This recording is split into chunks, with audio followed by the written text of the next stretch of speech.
Hi అండి, అందరికీ నమస్తే. ఈరోజు మన ఛానల్లో మిరపకాయ బజ్జీని ఇంట్లోనే పర్ఫెక్ట్గా ఇంకా టేస్టీగా ఎలా తయారు చేసుకోవాలో చూపిస్తాను. ఫస్ట్ టైం మిరపకాయ బజ్జీని వేసేవాళ్ళు కూడా నేను చెప్పిన విధంగా చేసినట్టయితే చాలా పర్ఫెక్ట్గా కుదురుతుంది. టేస్ట్ అయితే చాలా బాగుంటుంది. తప్పకుండా మీరు ఒకసారి ట్రై చేయండి. ఓకే ఫ్రెండ్స్, ఇప్పుడు మిర్చి బజ్జీని టేస్టీగా ఇంకా ఈజీగా ఎలా ప్రిపేర్ చేసుకోవాలో ఆ ప్రాసెస్ ఏంటో చూసేద్దామా. మరి మిరపకాయ బజ్జీ తయారు చేసుకోవడం కోసం నేను బజ్జీ మిరపకాయలు 1/2 కిలో తీసుకున్నాను. ఇవి కొంచెం లావుగా ఘాటు తక్కువగా ఉంటాయి. ఇలాంటివి మాత్రమే తీసుకోండి. రెగ్యులర్గా మనం వాడే పచ్చిమిర్చి అయితే ఘాటు ఎక్కువగా ఉంటుంది. ఇలా బజ్జీ పచ్చిమిర్చి మాత్రమే తీసుకోండి. ఇవైతే పిల్లలు తిన్నా అంత స్పైసీగా ఉండవండి, ఎవరైనా సరే తినేయచ్చు. ఇలా 1/2 కిలో పచ్చిమిరపకాయలు తీసుకుని వీటిని శుభ్రంగా కడిగి వీటి లోపలున్న గింజల్ని నేను వీడియోలో చూపించిన విధంగా ఇలా క్లీన్ చేసుకోవాలి. పచ్చిమిర్చి మధ్యలో ఘాటు పెట్టుకొని స్పూన్ తీసుకుని స్పూన్ వెనకాల భాగంతో ఇలా మనం ఘాటు పెట్టిన ప్లేస్లో నుంచి లోపలున్న గింజలన్నీ ఈ విధంగా తీసుకోండి. ఇలా గింజల్ని తీసుకోవడం వల్ల పచ్చిమిర్చిలో ఉన్న ఘాటు తగ్గుతుంది. కారంగా తినాలి అనుకునే వాళ్ళైతే ఇలా వీటితో పాటే వేసుకోవచ్చు. ఫ్రెండ్స్, ఇంకొకసారి చూపిస్తున్నాను చూడండి. ఇలా పచ్చిమిర్చి మధ్యలో ఘాటు పెట్టుకొని స్పూన్ వెనకాల భాగంతో వీటి లోపల ఉన్న గింజలు తీస్తే ఇవి ఈజీగా వస్తాయి. ఇదే విధంగా మిగిలిన వాటిలో ఉన్న గింజలన్నీ ఇలానే క్లీన్ చేసి తీసుకోండి.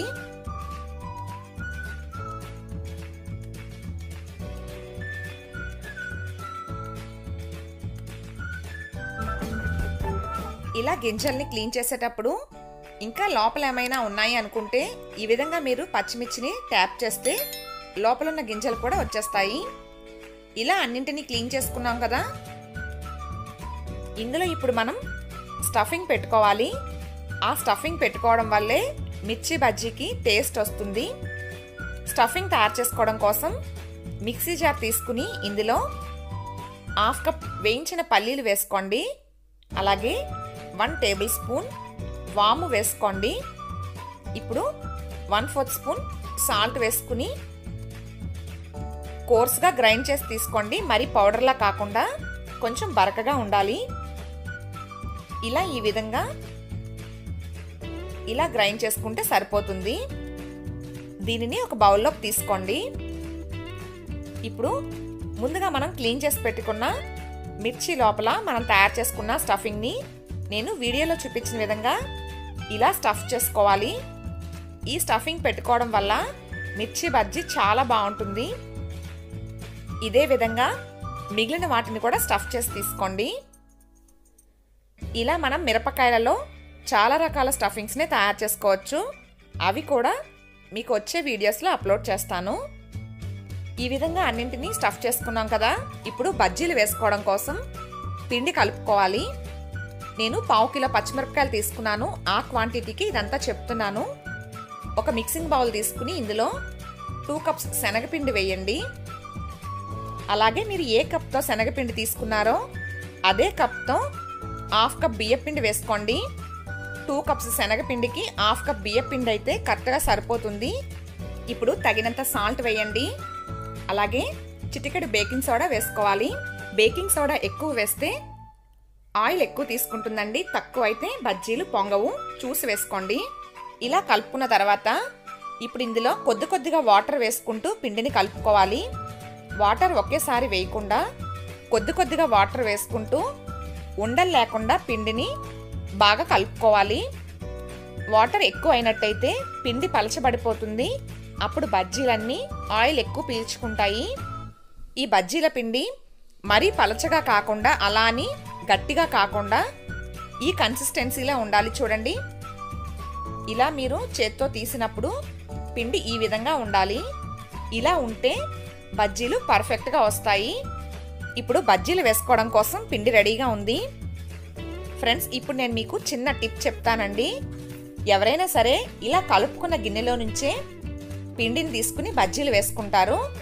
అలా కాకుండా మీరు మిర్చి బజ్జీ వేసుకున్నప్పుడు ఇలా పొడవాటి గిన్నె తీసుకుని అందులో మనం కలిపి పెట్టుకున్న బజ్జీల పిండి వేసుకుని ఇప్పుడు బజ్జీలు వేసుకుంటే ఫస్ట్ టైం బజ్జీలను తయారు చేసే వాళ్ళు కూడా మిర్చి బజ్జీలను పర్ఫెక్ట్గా వేసుకోగలుగుతారు. అది ఎలాగో ఇప్పుడు నేను మీకు చూపిస్తాను. బజ్జీలు వేసుకోవడం కోసం డీప్ ఫ్రైకి సరిపడా ఆయిల్ పెట్టుకొని ఆయిల్ కాగిందో లేదో చూడడం కోసం కొద్దిగా పిండి వేసి చూసుకోండి.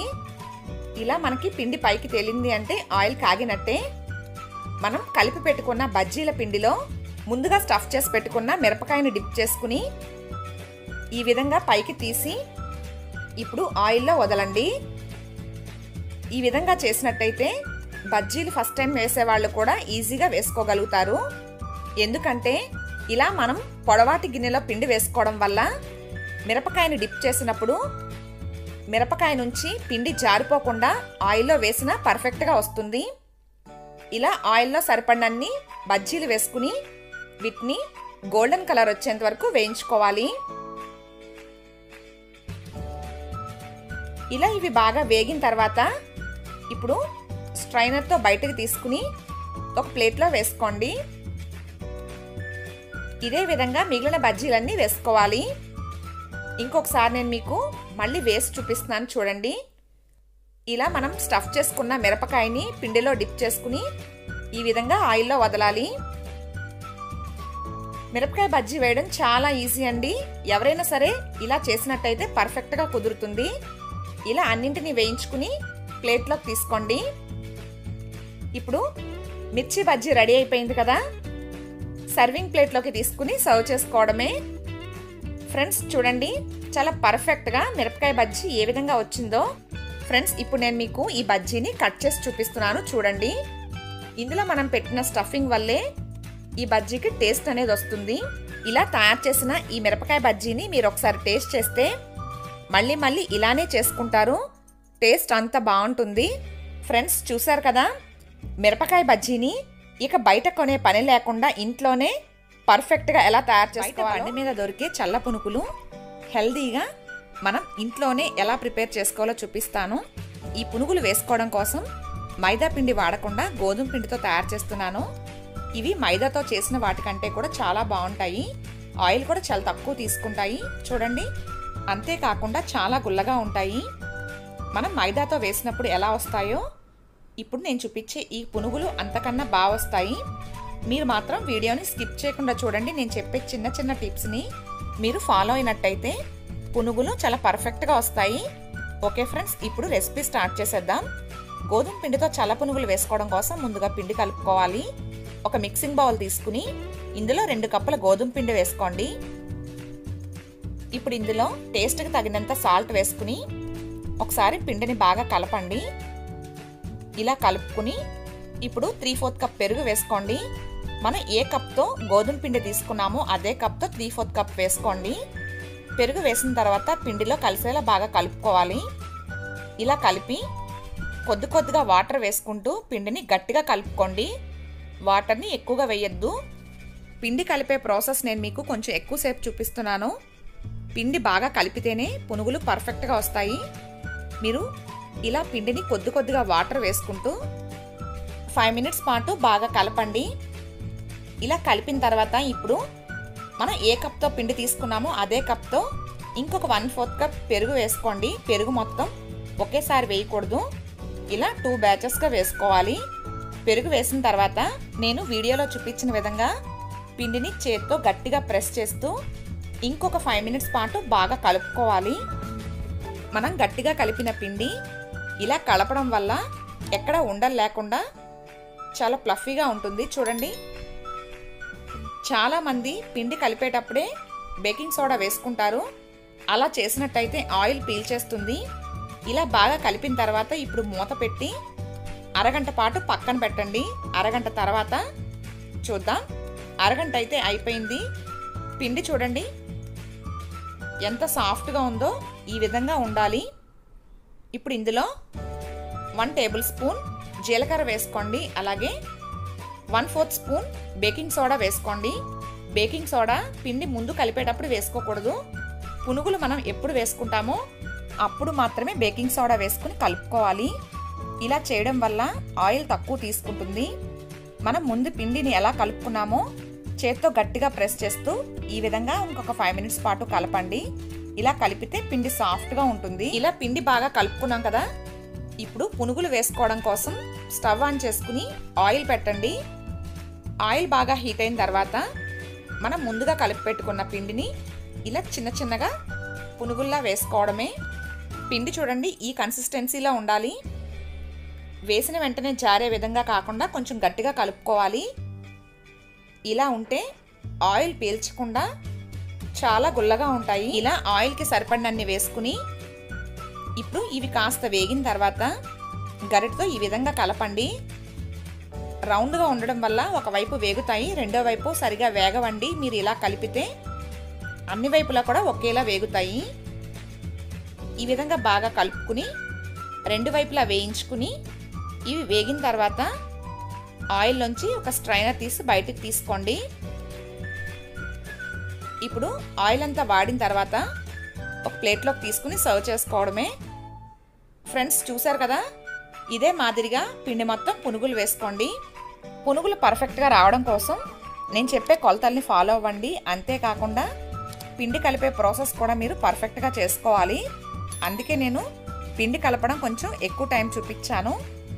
అచ్చంగా బయట బండి మీద దొరికే చల్ల పునుగులు హెల్తీగా గోధుమ పిండితో ఎలా వేసుకున్నామో చూసారు కదా. చూడండి చాలా రౌండ్గా, ఆయిల్ అయితే ఎక్కడ పీల్చకుండా ఎంత పర్ఫెక్ట్గా వచ్చాయో. ఇప్పుడు నేను మీకు ఇవి విరిపి చూపిస్తాను. చూడండి, పైన క్రిస్పీగా, లోపల ఎక్కడ పిండి లేకుండా చాలా గుల్లగా పర్ఫెక్ట్గా వచ్చాయి. ఫ్రెండ్స్ చూసారు కదా, ఈ విధంగా మనం బయట బండి మీద దొరికే చల్ల పునుగులు హెల్తీగా గోధుమ పిండితో ఎలా వేసుకోవాలో ఇలా ఒకసారి తప్పకుండా ట్రై చేయండి. మీరు ట్రై చేసి ఎలా వచ్చాయో నాకు కామెంట్ సెక్షన్లో కామెంట్ చేయండి.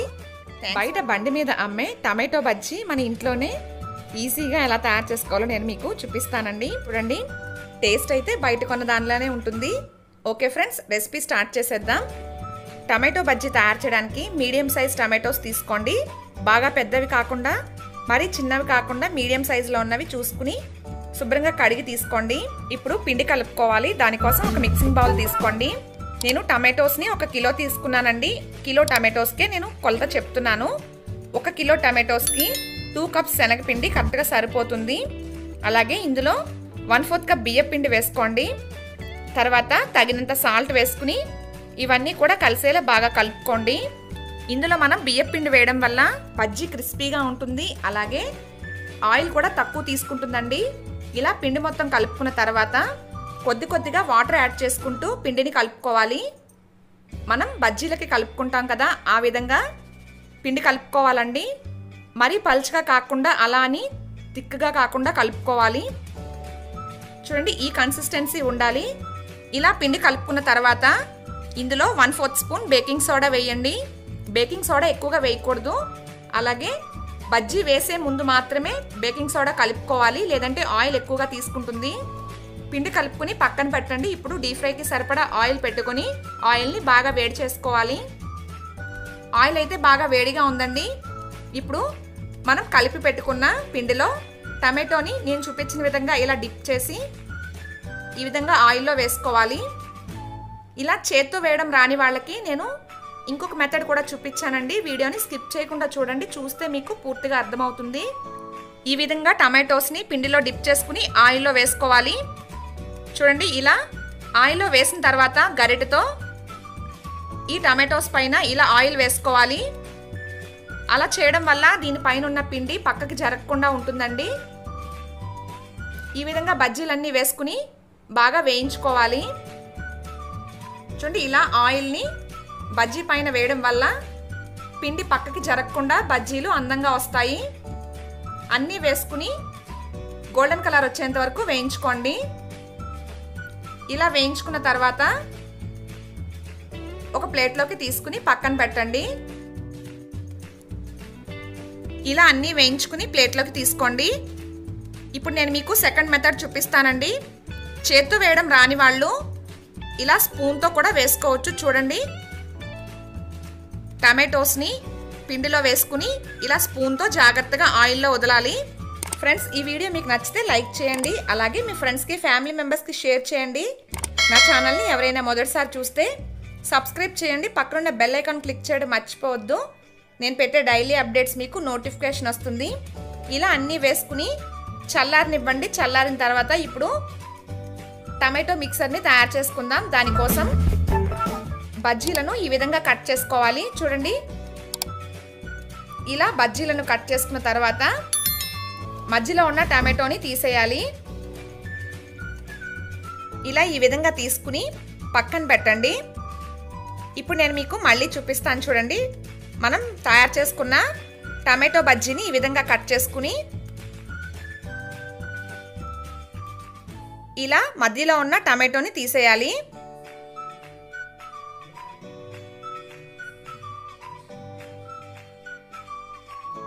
ఈ విధంగా అన్నీ తీసుకుని ఇప్పుడు పక్కన పెట్టండి. ఇప్పుడు స్టఫింగ్ తయారు చేసుకుందాం. దానికోసం మిక్సీ జార్ తీసుకుని టమాటోస్ని మిక్సీ జార్లో వేయండి.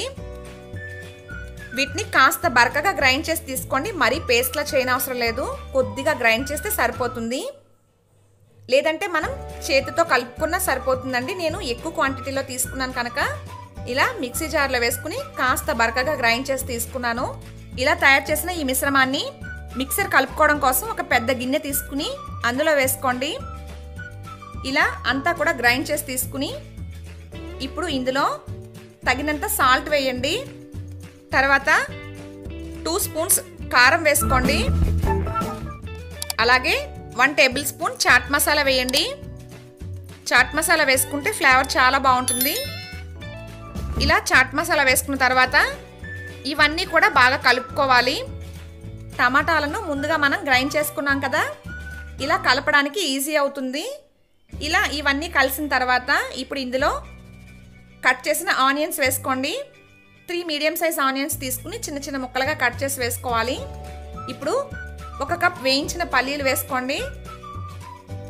తర్వాత కట్ చేసిన కొత్తిమీర 1/2 కప్ వేసుకోండి. ఇవన్నీ కూడా కలిసేలా బాగా కలుపుకోవాలి. ఇలా కలుపుకున్న తర్వాత వేయించిన కార్న్ఫ్లెక్స్ వేసుకోండి. కార్న్ఫ్లెక్స్ కొంచెం ఎక్కువ వేసుకుంటేనే బాగుంటుంది. తర్వాత మరమరాలు వేసుకోండి. మరమరాలు కూడా కొంచెం ఎక్కువగానే పడతాయి. ఇవన్నీ కూడా ఇప్పుడు కలిసేలా బాగా కలుపుకోండి. ఇలా అంతా కలుపుకున్న తర్వాత నిమ్మరసం వేసుకోండి. నిమ్మరసం అనేది మీ టేస్ట్కి తగ్గట్టుగా చూసి వేసుకోండి. నేనైతే ఒక 2 నిమ్మకాయలు కట్ చేసి వేసుకున్నాను. ఇలా నిమ్మరసం వేసుకున్న తర్వాత ఇప్పుడు మొత్తం అంతా కలిసేలా బాగా కలుపుకుని టేస్ట్ చెక్ చేసుకోండి. అన్నీ సరిపోయా లేదో చూసుకుని ఏదైనా తక్కువైతే యాడ్ చేసుకోవాలి. ఇప్పుడు మనకి బజ్జీ మిక్సర్ రెడీ అయిపోయిందండి. ముందుగా మనం తయారు చేసి పెట్టుకున్న బజ్జీలలో స్టఫ్ చేసుకుని సర్వ్ చేసుకోవడమే.